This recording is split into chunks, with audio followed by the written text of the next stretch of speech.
और हम इस संसार में क्या मांगते हैं? सुख। यह संसार में सुख नहीं है। इस संसार को दुखों का घर कहा गया है। ये दुखालय है।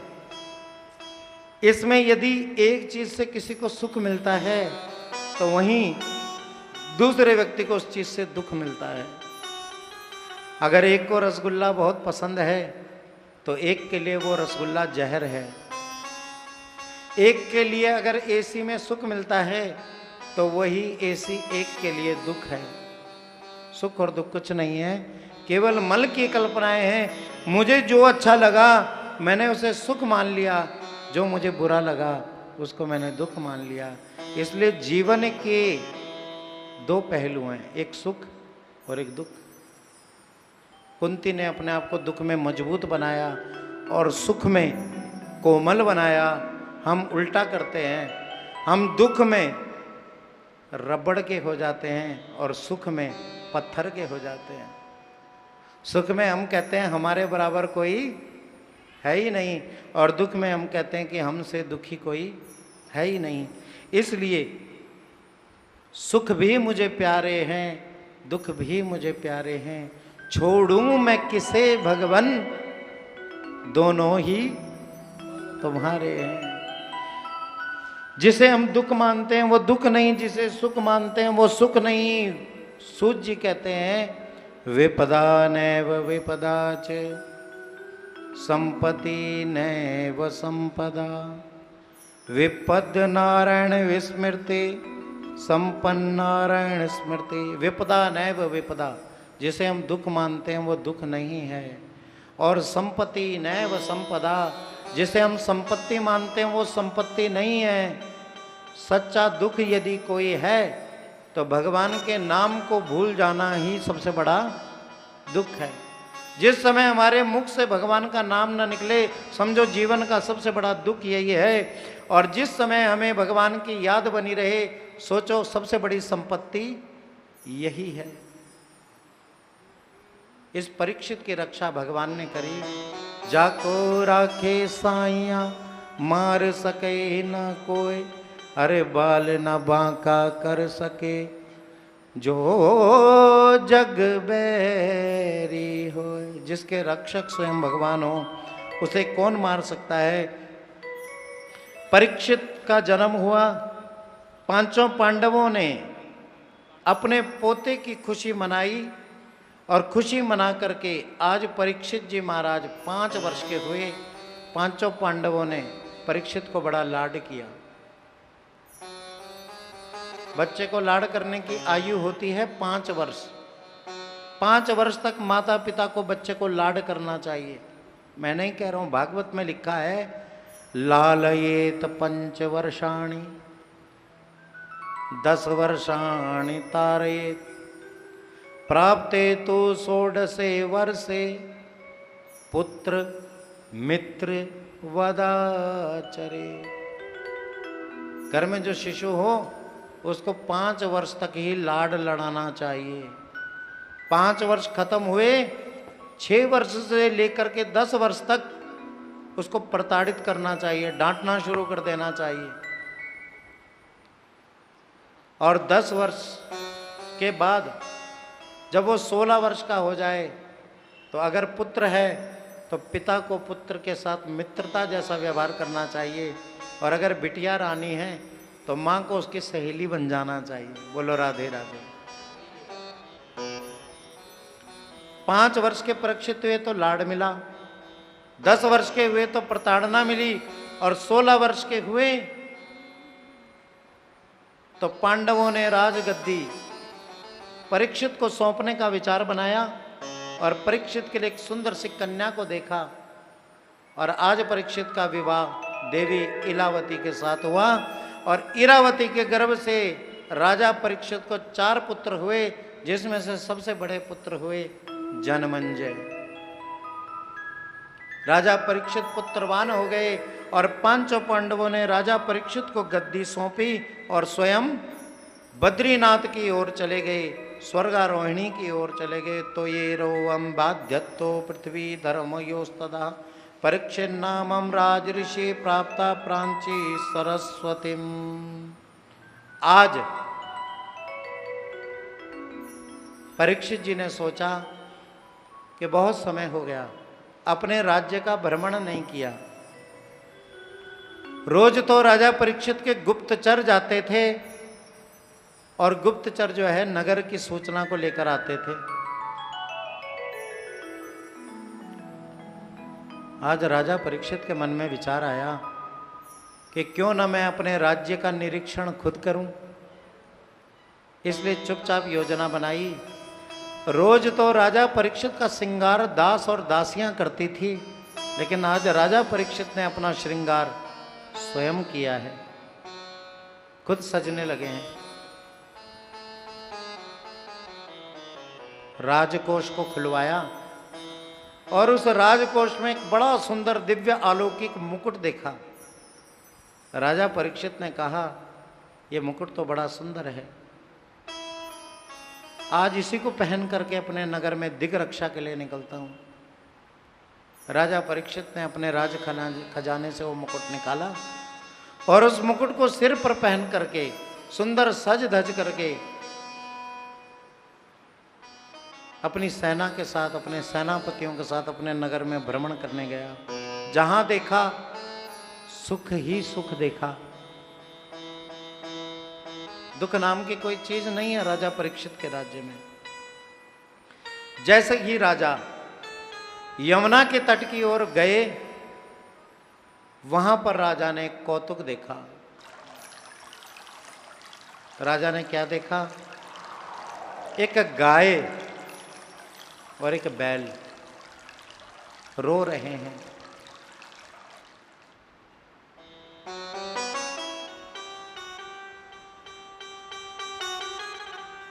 राजा परीक्षित ने चुपचाप खड़े हो गए और उस गाय और बैल की वार्ता को सुनने लगे।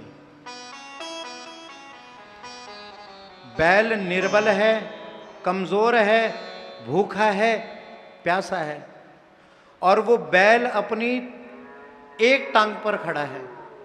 3 टांगे उस बैल की कट चुकी हैं और एक टांग पर खड़ा हुआ बैल रो रहा है। और उसके सामने एक गाय खड़ी है जो दुर्बल है, निर्बल है, कमजोर है, जिसकी टांगे कांप रही हैं और भूखी प्यासी गाय रो रही है।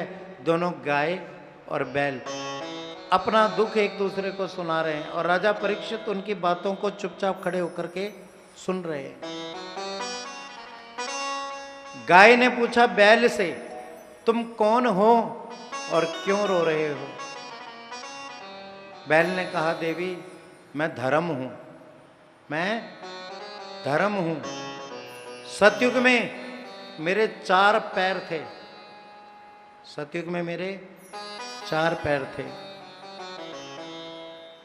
दया, दान, तप और सोच।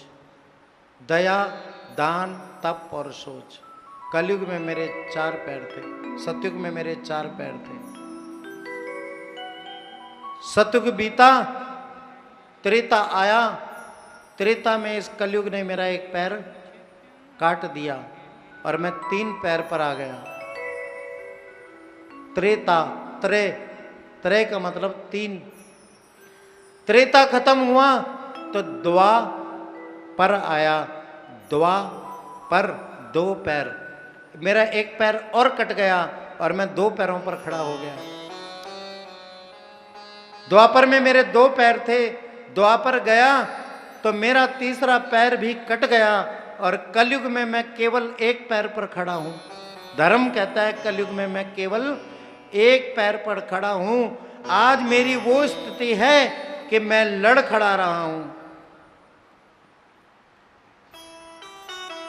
बैल ने पूछा गाय से कि बहन मेरी छोड़ो, शायद मेरे ही अपने कर्मों का कोई फल होगा, क्योंकि शास्त्र कहता है कर्म प्रधान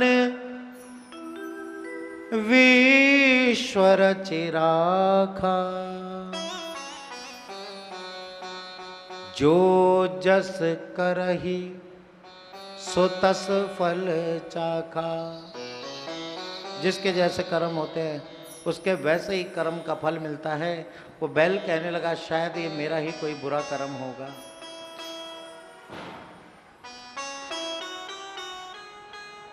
भाव से कहिए श्री राधे, प्रेम से कहिए श्री राधे। तो बैल ने उस गाय से पूछा कि तुम कौन हो? तो वो गाय कहती है मैं पृथ्वी हूं, मैं पृथ्वी हूं। जैसे तुम्हारे सतयुग में 4 पैर थे वैसे ही सतयुग में मैं हष्ट पुष्ट थी, ताकतवर थी। द्वापर आई, त्रेता आया, मैं कमजोर हो गई। और कलयुग में मेरी वो स्थिति है कि मैं अब पृथ्वी कहती है धर्म से, गाय कहती है बैल से, पृथ्वी कह रही है धर्म से कि आज मेरी स्थिति इतनी दयनीय हो गई कि मैं अब पाप के वजन को उठाने में असमर्थ हूं। इतना पाप, इतना पाखंड, इतना अधर्म कि अब मेरे बस का नहीं है इस पाप को उठाना।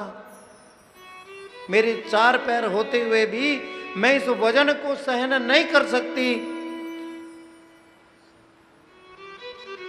जहां देखो झूठ, बद, काम, बैर, रजोगुण, इतना मैं धारण नहीं कर सकती। अभी गाय के बीच में और बैल के बीच में ऐसी वार्ता हो ही रही थी कि सामने से एक ऐसा पुरुष आया जो देखने में बहुत मलिन लग रहा था, गंदा लग रहा था, जिसके एक हाथ में दंड था और एक हाथ में खड्ग था। आते ही इसने उस दंड के प्रहार से गाय को मारना प्रारंभ कर दिया और जो हाथ में खड्ग था उससे उस बैल के चौथे पैर को भी काटना शुरू कर दिया। जब राजा परीक्षित ने देखा तो राजा परीक्षित ने हाथ में खड्ग लिया और पहुंच गया उस पुरुष के पास और पूछा कि तुम कौन हो? वह मनुष्य कहने लगा कि महाराज मेरा नाम कलयुग है, मेरा नाम कलयुग है। तो ये क्या कर रहे हो भाई? बोला धर्म के चौथे पैर को भी काट रहा हूं और पृथ्वी जो पाप के नीचे दब चुकी है इस पृथ्वी को नष्ट कर रहा हूं। राजा परीक्षित ने कहा मेरे राज्य में ये अधर्म, मैं तुझे छोड़ूंगा नहीं। राजा परीक्षित ने जैसे ही खड्ग कलयुग के गर्दन पर लगाया, कलयुग राजा परीक्षित की शरण में आ गया। कली कहने लगा नाते गुड़ाकेश यशोधराणाम बद्धा जले वे भयमस्ति किंचित न वर्तितव्ये भवता कथंचन क्षेत्रे मदीय तो धर्म बंधो। मैं आपकी शरण में हूं, आप मेरी रक्षा कीजिए। अब जो राजा परीक्षित हैं, 5 पांडवों ने इनको उपदेश दिया था कि शत्रु भी यदि शरण में आ जाए तो सतपुरुष का लक्षण होता है कि शरण में आए हुए शत्रु की भी रक्षा करनी चाहिए। राजा परीक्षित ने खड्ग एक किनारे रखा, इसको अपने पैरों से उठाया और कहा कि देख कलयुग, ये राजा परीक्षित का राज्य है। राजा परीक्षित के राज्य में सब सुखी हैं, सब खुशहाल है, तो यहां से चला जा। कलयुग कहने लगा महाराज आपकी बात पे मैं पुष्प डालता हूं, मैं चला जाऊंगा, लेकिन मैं जाऊं कहां? आप ही बता दीजिए मैं जाऊं कहां? तो राजा परीक्षित ने 4 स्थान रहने के लिए दिए हैं राजा परीक्षित को। धूतम, पानम, स्त्रियः, सोना, धर्मश्च चतुर्विधः। कलयुग तो मेरे राज्य को छोड़ करके ऐसी जगह जा जहां धूत पानम, मदिरा पी जाती हो, शराब पी जाती हो। इसलिए जहां शराब पी जाती है वहां कलयुग का वास है, वहां निर्धनता का वास है, वहां कलह का वास है। वहां कभी उत्थान और विकास हो ही नहीं सकता। शराब पी के तो अनपढ़ आदमी को भी अंग्रेजी आ जाती है। बोलो राधे राधे।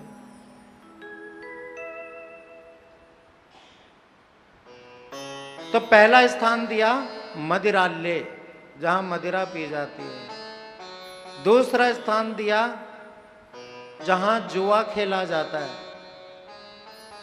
जुआ खाना। जुआ कभी भी ईमानदारी से नहीं जीता जा सकता। बोलो राधे राधे। जुआ जीतने के लिए छल करना पड़ता है, कपट करना पड़ता है। यदि जुआ ईमानदारी से जीता जाता तो पांडव कभी हारते ही ना। बोलो राधे राधे। पांडव कभी हारते ही ना अगर जुआ ईमानदारी से खेला जाता। इसलिए दूसरा स्थान कहां दिया गया? जहां जुआ खेला जाता है। तो जो जुआ खेलते हैं वो बर्बाद हो जाते हैं, खत्म हो जाते हैं, परिवार तक बिखर जाते हैं। तीसरा स्थान दिया जहां स्त्रियों के साथ अभद्र व्यवहार हो, जहां स्त्रियों के साथ अपशब्दों का प्रयोग हो, या जहां स्त्रियों को खरीदा और बेचा जाता हो, स्त्रियों का क्रय विक्रय हो, ऐसे स्थान पर कलयुग तेरा वास हो। ये तीसरा स्थान दिया। और चौथा स्थान दिया जहां हिंसा होती हो, जहां पशुओं को मारा काटा जाता हो। ये 4 स्थान दिए साहब। दोबारा से सुनिए। पहला स्थान मदिरालय, दूसरा स्थान जुआ खाना, तीसरा स्थान जहां स्त्रियों को खरीदा और बेचा जाता हो, जहां स्त्रियों के साथ दुर्व्यवहार हो, और चौथा स्थान दिया जहां पशुओं के साथ हिंसा हो, काटा जाता हो। ये 4 स्थान दिए।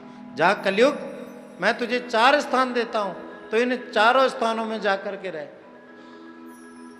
कलयुग राजा परीक्षित के पैरों में गिर गया, कहने लगा महाराज आपने 4 कमरे दिए, मेरी मनपसंद का एक भी नहीं है। अगर आप चारों स्थानों में मैं रहने के लिए तैयार हूं, लेकिन एक स्थान मैं अपनी इच्छा से चाहता हूं। अगर आप मुझे वो स्थान दे दें तो मैं यहां से चला जाऊंगा। राजा परीक्षित को दया आ गई। राजा परीक्षित ने कहा बता तो कहाँ रहना चाहता है? राजा परीक्षित को कलयुग कहने लगा महाराज यदि आप बुरा ना माने तो मुझे स्वर्ण में वास दीजिए, सोने में वास दीजिए। राजा परीक्षित ने कहा जा कलयुग, मैं तुझे स्वर्ण में वास देता हूं। राजा परीक्षित के मुख से इतना निकलना, राजा के सामने ही कलयुग का अंगूठे के रूप में रूप बनाना, और सीधा उस मुकुट के माध्यम से जो राजा परीक्षित आज पहन करके आए हैं, उस मुकुट में पहुंचना, और उस मुकुट के माध्यम से राजा के बुद्धि में प्रवेश कर जाना।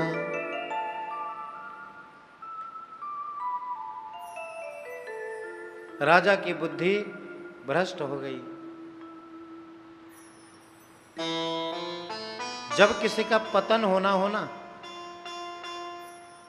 जब किसी का पतन होना होता है तो पतन के लिए सबसे पहले उसकी बुद्धि ही भ्रष्ट होती है।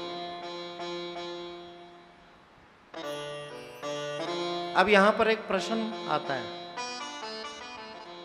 गीता में कहा गया है, गीता में भगवान कहते हैं कि धातु नाम अस्मि कांचन, कि धातुओं में मेरी पूजा करनी है तो मेरा वास सोने में है। नदियों में मैं गंगा हूं, पर्वतों में मैं सुमेरु हूं, ऐसा भगवान विष्णु। महीनों में मैं मंगशीर हूं, और धातुओं में मैं सोना हूं। तो यहां पर एक प्रश्न आता है कि गीता में भगवान कहते हैं कि मेरा वास सोने में है, तो जब सोने में भगवान नारायण का वास है, सोने में नारायण का वास है, तो ये कलयुग कहां से आ गया? अगर सोने में भगवान विष्णु का वास है तो फिर ये कलयुग यहां कहां से घुस गया? और अगर कलयुग सोने में रहता है तो नारायण का वास हो ही नहीं सकता, गीता झूठी है। अब इस बात को समझिए, जो आपने मेहनत से कमाया हुआ सोना है, नंबर 1 का सोना है। बोलो राधे राधे, भाव से कहिए राधे राधे। जो नंबर 1 में बनाया हुआ सोना है, खून और पसीने की कमाई से बनाया गया सोना है, जो ईमानदारी से बनाया गया सोना है, उसमें भगवान नारायण का वास है। लेकिन जो झूठ बोल करके, छल से, कपट से, धोखे से, रणनीति से, लूट से जो सोना बनाया गया है, उसमें भगवान का वास नहीं है, उसमें कलयुग का वास है। तो इसका मतलब कि जो राजा परीक्षित का मुकुट है वो छल से कमाया हुआ सोना है। सूत जी कहते हैं, ऋषियों, जब जरासंध के साथ भीमसेन का युद्ध हुआ तो जरासंध के शरीर के 2 टुकड़े भीमसेन ने कर दिए। जब उस जरासंध के शरीर के 2 टुकड़े भीमसेन ने किए तो जरासंध के सिर से मुकुट उछल करके भूमि पर गिर पड़ा। वही मुकुट भीमसेन ने जरासंध से छीन लिया और छीन करके अपने राजकोष में जमा कर दिया। और आज उसी मुकुट को पहन करके राजा परीक्षित दिग्विजय के लिए निकले हैं। इसलिए राजा परीक्षित के सिर पर जो मुकुट है वो छीना हुआ सोना है, छल से कमाया हुआ सोना है, इसलिए उसमें कलयुग वास कर गया। अगर वो ईमानदारी का सोना होता तो उसमें नारायण वास करते। बुद्धि भ्रष्ट राजा परीक्षित की भूख प्यास से व्याकुल होकर वन वन भटकने लगे। घनघोर जंगल में प्रवेश किया। दूर एक कुटिया दिखी, भोजन और पानी की इच्छा जाहिर की। महाराज, उस आश्रम में शमीक ऋषि समाधि लगा करके बैठे थे। राजा परीक्षित ने आवाज लगाई, मुझे भोजन दो, मुझे पानी दो। लेकिन शमीक ऋषि की समाधि लगे होने के कारण न राजा को जल मिला न भोजन मिला। राजा ने सोचा ये ऋषि मुझे देख करके ढोंग कर रहे हैं, समाधि लगाने का नाटक कर रहे हैं। इसलिए राजा परीक्षित ने क्या किया, वहीं पर एक तक्षक नाम का नाग सर्प मरा पड़ा था। राजा परीक्षित ने अपनी तीर से उस सर्प को उठाया और शमीक ऋषि के गले में डाल करके शमीक ऋषि का अपमान किया। और ऐसा करके राजा वहां से अपने घर की ओर चला गया। कुछ समय के बाद ऋषि कुमार आए। अपने गुरुदेव का अपमान जान शमीक ऋषि के पुत्र ऋषि श्रृंगी से जाकर के सारा वृतांत सुनाया। ऋषि श्रृंगी ने गंगा का जल हाथ में लिया और कहा कि जिसने भी मेरे पिता का अपमान किया, तिरस्कार किया, ये गंगा जल हाथ में लेकर के मैं श्राप देता हूं कि यही तक्षक 7वें दिन जीवित होकर के उस व्यक्ति को मारेगा। इति लंघ्यते मर्यादम तक्षके सप्तमे हनि। यही तक्षक उसे 7 दिन में मार देगा। उस व्यक्ति की 7वें दिन मृत्यु हो जाएगी, वो जो भी हो। श्राप दे दिया। घर आए, पिता के गले से श्रृंगी ऋषि ने सर्प निकाला। पिता की समाधि टूटी। पिताजी, जिसने आपका अपमान किया है उसे मैंने 7 दिन में मरने का श्राप दे दिया। शमीक ऋषि ने कहा, पुत्र ये तुमने क्या कर दिया बेटा? तुम जानते हो तुमने श्राप किसको दिया है? ये श्राप तुमने इस नगर के महाराज धर्म पारायण धर्मनिष्ठ राजा परीक्षित को श्राप दे दिया। पिताजी, मेरा दिया हुआ श्राप वापस तो नहीं आएगा। पुत्र, हमें इस श्राप को वरदान में बदलना पड़ेगा। इसलिए अभी जाओ, गौरमुख को बुला करके लाओ। गौरमुख नाम का शिष्य आया। शमीक ऋषि ने कहा, गौरमुख, तुम तुरंत राजा के महल में जाओ और राजा को बताओ कि आज से 7वें दिन तुम्हारी मृत्यु हो जाएगी। अपने अंत को सुधारने के लिए तुम जो जतन कर सकते हो करो। गौरमुख गए, राजा परीक्षित से कहा कि महाराज, आपको 7 दिन में मरने का श्राप श्रृंगी ऋषि के मुख से मिला है। अब किसी व्यक्ति को यदि यूं कह दिया जाए कि इतनी तारीख को इतने बजे तुम्हारी मृत्यु हो जाएगी, तो व्यक्ति दुखी हो जाएगा, खाना पीना तक छोड़ देगा। लेकिन राजा परीक्षित मुस्कुराने लगे, हाथ जोड़ करके कहा, ऋषिवर, मुनि श्राप जो दीना अति भलु कीना, परम अनुग्रह मैं माना। ये श्राप नहीं है, ये मेरे लिए वरदान है। और उसी समय अपने पुत्र जनमेजय को बुलाया, राज्य अभिषेक किया, अपने राजसी वस्त्रों को उतार करके स्वसिंधु तीरे गविघात वीरे बहत समीरे कलपल वचीरे। वस्त्र के नाम पर एक चीर लिया, बर्तन के नाम पर एक लोटा उठाया और अपने परिवार को प्रणाम करके पतित पावनी मोक्षदायिनी मां गंगा के तट पर सुकताल नामक स्थान पर जाकर के विराजमान हो गए। पवित्र गंगा का जल लिया, स्नान किया, कुश आसन लगाया और उस कुश आसन पर बैठ गए।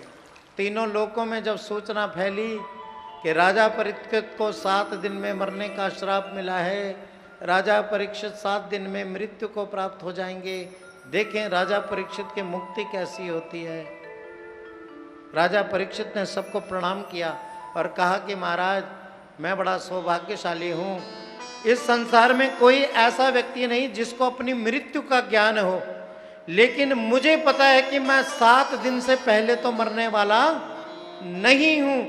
इन 7 दिनों में मुझे कुछ ऐसा उपाय बताइए जिससे मेरा यह लोक और परलोक दोनों सुधर जाएं। तत्राद भगवत भगवान व्यासपुत्रो यदच्चया गामटनानुपेक्षः अलक्ष्यलिंगो निजतुष्टलाभो वृतश्च बालेर अवधूत वेशः।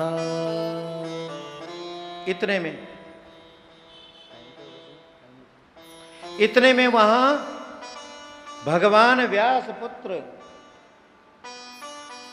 16 वर्ष के सुखदेव जी महाराज चले आ रहे हैं। शरीर पर वस्त्र के नाम पर केवल एक कोपीन है, वस्त्र घुंघराले, और जब महाराज सूर्य अस्त होता है तो सूर्य की लालिमा उन बालों पर पड़ती है तो बाल सोने की तरह चमकते हैं। सब कहने लगे, हे राजा परीक्षित, तेरा उद्धार हो गया, तेरा उद्धार हो गया।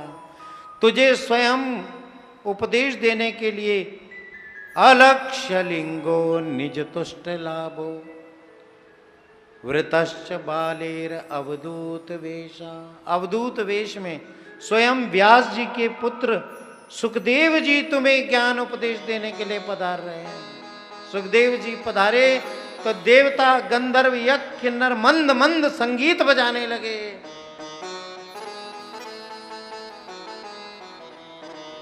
मान हुए, परीक्षित जी ने प्रणाम किया, लोटे में गंगा जी के जल को लिया और पांवों को पखार करके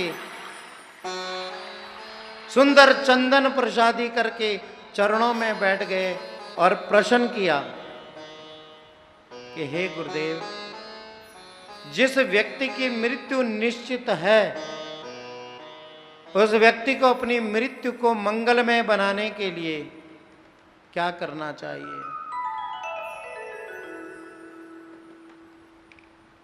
उस व्यक्ति को अपने जीवन को, अपनी मृत्यु को मंगलमय बनाने के लिए क्या करना चाहिए? मृत्यु 2 प्रकार की होती है सज्जनों। एक होती है मंगलमय मृत्यु, एक होती है अमंगलमय मृत्यु। लोग मृत्यु को अमंगल मानते हैं, परंतु मृत्यु अमंगल नहीं है, अपितु मृत्यु भगवान की सेविका है। अब क्या प्रश्न किया कि जिस व्यक्ति को अपनी मृत्यु का पता हो, उसको अपनी मृत्यु को मंगलमय बनाने के लिए क्या करना चाहिए? अच्छा, मृत्यु तो सबकी है। कोई ऐसा है जिसको पता नहीं कि मेरी मृत्यु होगी? सबको पता है।